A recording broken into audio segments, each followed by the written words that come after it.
Hi, എല്ലാവർക്കും നമസ്കാരം. ജസ്ന സലീം ഈയിടെയായിട്ട് കാട്ടിക്കൂട്ടുന്നത് കണ്ടു കഴിഞ്ഞാൽ ആർക്കും ദേഷ്യം തോന്നും. മുമ്പൊക്കെ ഹിന്ദുക്കളെ ഇവരെ ഒരുപാട് സപ്പോർട്ട് ചെയ്തിരുന്നു. കാരണം ഭഗവാൻ കൃഷ്ണൻ്റെ അതായത് ഉണ്ണിക്കണ്ണൻ്റെ പടം വരയ്ക്കുന്ന ഒരു മുസ്ലിം യുവതി, അവർക്ക് ജീവിതമാർഗ്ഗം ഒന്നുമില്ല, അവർക്കൊരു ജീവിതമാർഗ്ഗം ആയിക്കോട്ടെ എന്ന് കരുതിയിട്ട് ഇവരുടെ കയ്യിൽ നിന്ന് ഭയങ്കര വില കൊടുത്തിട്ട്, അതായത് പല ആളുകളും പറഞ്ഞിട്ടുണ്ട് ഇവർ വരയ്ക്കുന്ന ചിത്രങ്ങൾക്ക് ഭയങ്കര വിലയാണെന്ന്. അത്രയും വില കൊടുത്തിട്ട് പല ആളുകളും ഇവരുടെ നിന്ന് ഫോട്ടോ വാങ്ങുകയും ഇവരെ സപ്പോർട്ട് ചെയ്യുകയും ചെയ്തിരുന്നു. ഒരു പരിധി വരെ അവരുടെ വരുമാന മാർഗം കൂടിയാണ് അത്. അന്ന് അറിഞ്ഞുകൊണ്ടാണ് പലരും ഇവരുടെ നിന്ന് ആ ഫോട്ടോ വാങ്ങിയതും ഇവരെ സപ്പോർട്ട് ചെയ്തതും. പിന്നീട് അവരതൊരു എന്താ പറയുക, ആളുകളെ ചതിക്കാനും വഞ്ചിക്കാനും കബളിപ്പിക്കാനും പരിഹസിക്കാനും ഒക്കെ ഉള്ളൊരു ഉപകരണമാക്കി മാറ്റുമെന്ന് തോന്നി. പലപ്പോഴും ഗുരുവായൂർ അമ്പലം നട ഇവരുടെ ഒരു താവളമായി മാറുകയും പല കോപ്രായങ്ങൾ അവിടെ കാട്ടിക്കൂട്ടുകയും ചെയ്തതിൻ്റെ പേരിലാണ് ഹൈക്കോടതി അവരെ അങ്ങോട്ട് കയറരുതെന്നുള്ള ഉത്തരവിറക്കിയത്. എന്നിട്ട് ആ ഹൈക്കോടതി ഉത്തരവിനെ അവഗണിച്ചുകൊണ്ട് അവർ വീണ്ടും അവിടെ ചെന്നു. നമ്മുടെ നാട്ടിലൊരു നിയമം ഉണ്ടെങ്കിൽ എല്ലാ പൗരന്മാരും ആ നിയമം അനുസരിക്കാൻ ബാധ്യസ്ഥരാണല്ലേ.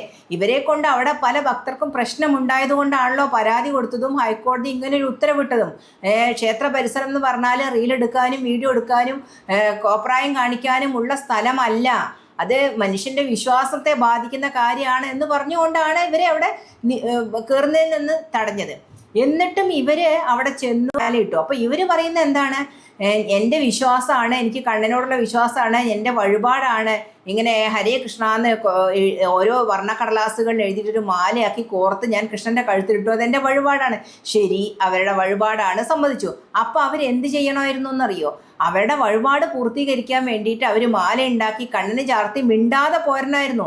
അതിനു പകരം അത് അവർ ഷൂട്ട് ചെയ്ത് റീലാക്കിയിട്ടും വീഡിയോസ് ആക്കിയിട്ടും ഒക്കെ അവരുടെ സമൂഹ മാധ്യമ അക്കൗണ്ടിലൂടെയൊക്കെ പുറത്തു വിട്ടു. അതാണ് ഹിന്ദുക്കളെയും ദേവസ്വം ബോർഡിനെയൊക്കെ ചൊടിപ്പിച്ചത്. പ്രവേശിക്കാൻ പാടില്ല എന്ന് പറഞ്ഞിടത്ത് ദേവസ്വം ബോർഡിനോടും ഭക്തരോടും ഹിന്ദു സമൂഹത്തോടും ഉള്ള വെല്ലുവിളി എന്ന നിലയ്ക്ക് അവിടെ ചെന്നിട്ട് ഈ കാട്ടിക്കൂട്ടലുകൾ നടത്തി അത് സോഷ്യൽ മീഡിയയിലൂടെ പരസ്യപ്പെടുത്തിയപ്പോൾ അവരെ അവഹേളിക്കുന്നതിന് തുല്യമാണ്. അതുകൊണ്ട് തന്നെയാണ് ഇത്രയധികം പ്രശ്നങ്ങൾ ഉണ്ടായതും. എന്നിട്ട് അതിനെ ന്യായീകരിച്ചുകൊണ്ട് ഒരുപാട് വീഡിയോ ചെയ്യുന്നതിനോട് ഒട്ടും യോജിപ്പില്ല. വീഡിയോ ചെയ്ത് ഈ കുട്ടി പറയുന്നത് എന്താണ്? എന്താ നിങ്ങൾ എന്നെ ചെയ്യുക, അധികം കളിച്ചു കഴിഞ്ഞാൽ ഞാൻ ഈ തലേന്ന് തട്ടം മാറ്റി ഒരു പൊട്ടുകുത്തി ഹിന്ദു ആയിട്ട് ഹിന്ദു മതം സ്വീകരിക്കുന്നത്. എന്ത് തോന്നിയാസവും എന്ത് വൃത്തികേടും ചെയ്യാനുള്ള ഒരു മതമാണോ ഹിന്ദു മതം? അതാണ് എനിക്കറിയേണ്ടത്. ഹിന്ദുമതം സ്വീകരിച്ചു കഴിഞ്ഞാൽ എന്ത് തോന്നിയാസം ആർക്കും ചെയ്യാമെന്നാണോ? ഹിന്ദുമതം സ്വീകരിച്ചിട്ട് ഗുരുവായൂർ അമ്പലത്തിൽ പോയിട്ട് വീഡിയോ ഷൂട്ട് ചെയ്യുകയും റീൽസ് ചെയ്യുകയും ചെയ്യാം എന്നുള്ളതാണോ കണ്ണനെ വെച്ചുകൊണ്ട്? അങ്ങനെയാണോ ഇവർ ധരിച്ചു വെച്ചിരിക്കുന്നത്? ഒരു തട്ടം മാറ്റി പൊട്ടും കുത്തി പേര് മാറ്റി കഴിഞ്ഞാൽ ഒരു ഹിന്ദുവായി മാറാൻ കഴിയുമോ? ആ മതത്തിലും അവരുടെ ആരാധനയോടും അവരുടെ വിശ്വാസ സങ്കല്പങ്ങളോടും ഒക്കെ ഇവർക്ക് വിശ്വാസം വേണ്ടേ അല്ലേ? ഇവർക്ക് ഒരു സംഭവത്തിലും വിശ്വാസം ഇല്ല എന്നുള്ളത് ഇവർ തന്നെ തെളിയിച്ചു കഴിഞ്ഞു. കാരണം എന്താ അറിയോ? കണ്ണനോട് അടങ്ങാത്ത ഭക്തിയും സ്നേഹവും വിശ്വാസവും ഉള്ള ഒരു വ്യക്തിയും ഇതുപോലെ സമൂഹത്തെ വെല്ലുവിളിക്കാനോ ഒന്നിനും ഇറങ്ങിത്തിരിക്കില്ല. കാരണം ആ കണ്ണനിൽ വിശ്വാസം ഉണ്ടെങ്കിൽ ആ കണ്ണൻ എന്നെ മുന്നോട്ട് നയിക്കും, ആരും എനിക്ക് എൻ്റെ വിശ്വാസം ബോധ്യപ്പെടുത്തേണ്ട കാര്യമില്ല എന്ന് വിശ്വസിക്കുന്ന ഒരു കൂട്ടം ഭക്തര് ഇവിടെ ഉണ്ട് അല്ലേ? അവർ ആ വിശ്വാസത്തിലാണ് ജീവിക്കുന്നത്. ഓരോ ഹിന്ദുവും അഹിന്ദു ആയിട്ടുള്ള ആൾക്കാരെ കൃഷ്ണനെ സ്നേഹിക്കുന്ന ഒരുപാട് അഹിന്ദുക്കളുണ്ട്. അവരൊക്കെ ആ വിശ്വാസത്തിൻ്റെ പുറത്ത് മുന്നോട്ട് പോകുന്ന ആൾക്കാരാണ്. അല്ലാതെ ഞാൻ ഇപ്പോഴും കണ്ണനെ സ്നേഹിക്കുന്നുണ്ട്, അത് മറ്റുള്ളവരെ ബോധ്യപ്പെടുത്താൻ വേണ്ടി, എൻ്റെ മതത്തിലുള്ള ആൾക്കാരെ ബോധ്യപ്പെടുത്താൻ വേണ്ടിയാണ് ഞാനിത് ചെയ്തത്, കണ്ണനെ ഞാൻ ഇപ്പോഴും വിട്ടിട്ടില്ല, അതുകൊണ്ടാണ് ഞാൻ ഇങ്ങനെ റീൽസ് ചെയ്തത് വീഡിയോ ചെയ്തത് എന്നൊക്കെ ന്യായീകരിക്കുന്നതിനോട് ഒട്ടും യോജിപ്പില്ല. കണ്ണൻ എന്ന് പറഞ്ഞാൽ എല്ലായിടത്തുമുള്ള സർവ്വവ്യാപിയാണ് എന്ന് സങ്കല്പിക്കുന്ന ഒരു സമൂഹമാണ് ഹിന്ദു സമൂഹം.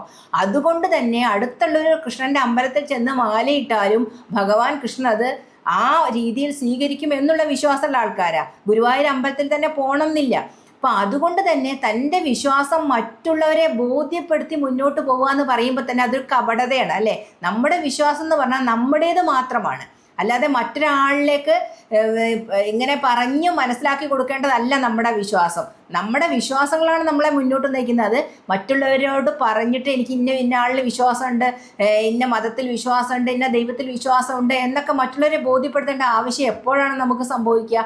അതൊക്കെ കപടത ഉണ്ടാവുമ്പോഴാണ്. അല്ലെങ്കിൽ എൻ്റെ വിശ്വാസം എൻ്റേത് മാത്രമാണ്, നിങ്ങൾക്ക് ഇഷ്ടമുണ്ടെങ്കിൽ വിശ്വസിക്കുക, ഇല്ലെങ്കിൽ വേണ്ടാന്ന് പറഞ്ഞ് മുന്നോട്ട് പോയാൽ അത് അവിടെ തീരുന്ന പ്രശ്നമേ ഉള്ളൂ. പക്ഷെ അതല്ല ഈ കുട്ടിയുടെ ലക്ഷ്യം എന്നുള്ളത് നമുക്ക് മനസ്സിലാവുന്നുണ്ട്. അതുകൊണ്ട് തന്നെയാണ് ഇത്രയധികം ആളുകൾ, അതായത് ചേർത്ത് നിർത്തിയ ആളുകൾ പോലും ഈ കുട്ടിയെ തള്ളി പറയാനുള്ള കാരണം എന്ന് പറയാതിരിക്കാൻ വയ്യ. മുസ്ലിങ്ങളെ വെല്ലുവിളിക്കാനോ മുസ്ലിം മതത്തെ വെല്ലുവിളിക്കാനോ വേണ്ടിയിട്ട് ഹിന്ദു സമൂഹത്തെ ഉപയോഗപ്പെടുത്തരുത് ദയവ് ചെയ്തിട്ട്. കാരണം ഹിന്ദു മതം എന്ന് പറഞ്ഞാൽ ആർക്കും കയറി നിരങ്ങാവുന്ന ഒരു മതമായിട്ട് കണക്കാക്കരുത്. കാരണം പല ആളുകളും ഇപ്പോൾ കാണുന്നുണ്ട്, പല സ്ത്രീകളും യൂട്യൂബിലൊക്കെ അശ്ലീല വീഡിയോസ് ചെയ്യുന്ന പല സ്ത്രീകളും മുസ്ലിം സമുദായത്തിൽ നിന്ന് അവരുടെ മതം ഉപേക്ഷിച്ച് ഹിന്ദു മതം സ്വീകരിച്ചു, ഹിന്ദു പേരുകൾ സ്വീകരിച്ചുകൊണ്ട് വീഡിയോ ചെയ്യുന്നതായിട്ട് നമ്മൾ കാണുന്നു. ഹിന്ദു മതം എന്ന് പറഞ്ഞാൽ എന്ത് തോന്നിയാസം ചെയ്യുന്നവർക്കും സ്വീകരിക്കാൻ പറ്റിയ ഒരു മതമാണ് എന്നുള്ളൊരു ചിന്ത ഇവരിൽ ഉണ്ടായതുകൊണ്ടാണ്.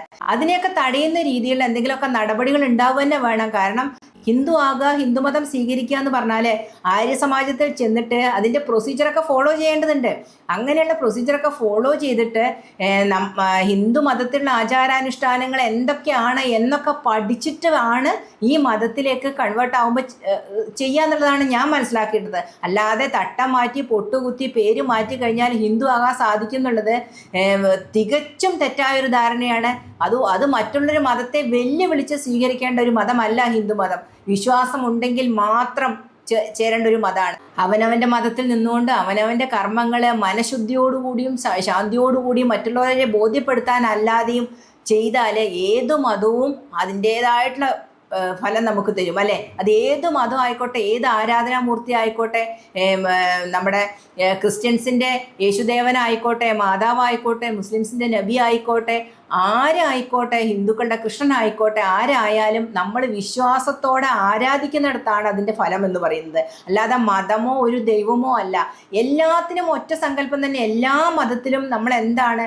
ഒറ്റ സങ്കല്പം, നന്മ മാത്രമാണ് എല്ലാം, അല്ലേ? നന്മയാണ് ദൈവം എന്ന് വിശ്വസിക്കുന്ന ആളുകളാണ് അധികം. അതുകൊണ്ട് തന്നെ എല്ലാ മതത്തിലും നന്മയാണ് നമ്മൾ പ്രൊമോട്ട് ചെയ്യുന്നത്. അപ്പോൾ അതുകൊണ്ട് തന്നെ ഏത് മതത്തിൽ നിന്നാലെന്ത് മനസ്സ് ശുദ്ധമാക്കി വെച്ചിട്ട് അവനവൻ്റെ മതത്തിൽ അവനവൻ ജനിച്ച് ജീവിച്ച മതത്തിൽ വിശ്വാസം അർപ്പിച്ച് മുന്നോട്ട് പോവുക. പിന്നെ മറ്റ് മതത്തിലുള്ള ദൈവങ്ങളെ ഇഷ്ടപ്പെടുന്നതിനൊന്നും ആരും കുറ്റം പറയുന്നില്ല. ഒത്തിരി ആളുകൾ മറ്റ് മതത്തിലുള്ള ദൈവങ്ങളെ ആരാധിക്കുന്നവരുണ്ട്. ഇപ്പോൾ ഹിന്ദുക്കളായാലും യേശുദേവനെയും മാതാവിനെയും ആരാധിക്കുന്നവരുണ്ട്, അവരുടെ മാതാവിൻ്റെ പള്ളിയിൽ പോകുന്നവരുണ്ട്, അതുപോലെ നബിയെ ഇഷ്ടമുള്ളവരുണ്ട്, അവരുടെ പള്ളികളിൽ ദർഗകളിൽ പോകുന്ന എത്രയോ ഹിന്ദുക്കളുണ്ട്.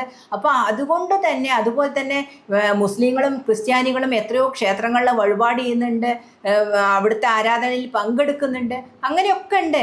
അതൊക്കെ ഒരു സൈഡായിട്ട് നടന്നു പോകും. പക്ഷെ നമ്മൾ ഏത് മതവിശ്വാസത്തിൽ ജനിച്ചോ ആ വിശ്വാസത്തിൽ ഊന്നി ആ വിശ്വാസത്തിൽ നന്മയുടെ പാതയിൽ മുന്നോട്ട് പോവുകയാണെങ്കിൽ ഇതുപോലെയുള്ള ഒരു പ്രശ്നം ഉണ്ടാവില്ല. ഇത് അവനവൻ്റെ മതത്തിൽ നിന്നുകൊണ്ട് ഹിന്ദു മതത്തെയും വെറുപ്പിച്ച് അവനവൻ്റെ മതത്തെയും വെറുപ്പിച്ച് രണ്ട് മതക്കാരെയും വെല്ലുവിളിച്ച് അവരുടെ തന്തയ്ക്കും തള്ളയ്ക്കും ഒക്കെ വിളിച്ച് മുന്നോട്ട് പോകാമെന്ന് വിചാരിച്ചാൽ അത് തെറ്റായ ധാരണയാണ്. ജീവിതം പാതി വഴിയിൽ നിലയ്ക്കും. എനിക്ക് തോന്നുന്നു ഈ കുട്ടി ആത്മഹത്യക്ക് ശ്രമിച്ച ശേഷമാണ് ഇത്രയധികം വഷളായതെന്ന് തോന്നുന്നു. ഇതിനു മുമ്പ് കുറേയൊക്കെ ഒരു മയം ഉണ്ടായിരുന്നു. പക്ഷേ ഇപ്പോൾ ആ കുട്ടി ചെയ്യുന്ന വീഡിയോകൾക്കൊക്കെ വളരെ മോശമായിട്ടുള്ള ഒരു ഇമ്പാക്റ്റാണ് ഉണ്ടാക്കുന്നത്. കാരണം ആളുകളെയൊക്കെ വെല്ലുവിളിച്ചുകൊണ്ടാണ് പല വീഡിയോ ചെയ്യുന്നത്. മരണത്തെ മുഖാമുഖം കണ്ട് വന്നതുകൊണ്ടുള്ള ഒരു ധൈര്യമായിരിക്കാം. ചില ആളുകൾ അങ്ങനെയല്ലോ, മരണത്തെ അഭിമുഖീകരിച്ച് വന്നു കഴിഞ്ഞാൽ പിന്നെ എന്തായാലും പ്രശ്നമില്ല, ഞാൻ എന്തിനേയും നേരിടും, എന്തും അതിജീവിക്കും എന്നുള്ളൊരു തൻ്റെ ഇടം വരുമല്ലോ, എന്തായാലും ഇനി എനിക്ക് പ്രശ്നമില്ലാന്ന് ആ ഒരു ലെവലിലേക്ക് ആ കുട്ടി എത്തിച്ചേർന്നത്. അതുകൊണ്ട് തന്നെയാണ് ഇത്രയും മോശമായിട്ടുള്ള വർത്തമാനങ്ങളൊക്കെ അതിൻ്റെ വായിൽ നിന്ന് വീഴുന്നത്. സുരേഷ് ഗോപിയൊക്കെ എത്ര നല്ല സ്നേഹത്തോടെ അടുത്തിടപഴകിയതാണ്. പ്രധാനമന്ത്രി വരെ സുരേഷ് ഗോപിയൊക്കെ കൊച്ചനിയത്തിയമാര് കൂടെ കൊണ്ടുവന്നിരുന്നത്. അദ്ദേഹത്തിൻ്റെയൊക്കെ പേര് ചീത്തയാക്കാൻ വേണ്ടിയിട്ടാണ് ഇത്തരത്തിലുള്ള പ്രവർത്തനങ്ങൾ ഈ കുട്ടി ചെയ്യുന്നത്. അവരൊക്കെ സപ്പോർട്ട് ചെയ്തതിനെ ഇപ്പം നാണിക്കുന്നുണ്ടാവും സത്യം പറഞ്ഞാൽ. അതുകൊണ്ട് തന്നെ അവനവൻ്റെ ഭക്തിയും അവനവൻ്റെ വിശ്വാസവും കൈമുതലായി മുറുകെ പിടിച്ചുകൊണ്ട് ഏത് വിശ്വാസായാലും ഏത് മതവിശ്വാസായാലും ഏത് ആരാധനാമൂർത്തിയായാലും ആ വിശ്വാസത്തെ മുറുകെ പിടിച്ച് മനസ്സിൽ നന്മ ചിന്തിച്ചുകൊണ്ട് മുന്നോട്ട് പോയാൽ എവിടെ ഒരു തടസ്സം ഉണ്ടാവില്ല, മുന്നോട്ട് പോകാം. അതല്ല എല്ലാ സമൂഹത്തെയും വെല്ലുവിളിച്ചുകൊണ്ട് മുന്നോട്ട് പോകാനാണെങ്കിൽ ഇത് അധികനാൾ അങ്ങനെ പോവില്ല എന്ന് തന്നെയാണ് എനിക്ക് പറയാനുള്ളത്. ആരെയും വെല്ലുവിളിച്ചുകൊണ്ട് ദയവേത് ഹിന്ദുമതം സ്വീകരിക്കരുത്. അത് മാത്രം എനിക്ക് പറയാം.